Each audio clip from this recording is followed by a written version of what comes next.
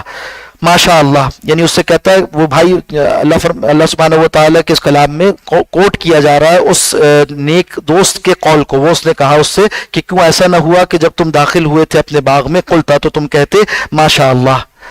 کہ وہ ہوا جو اللہ نے چاہا،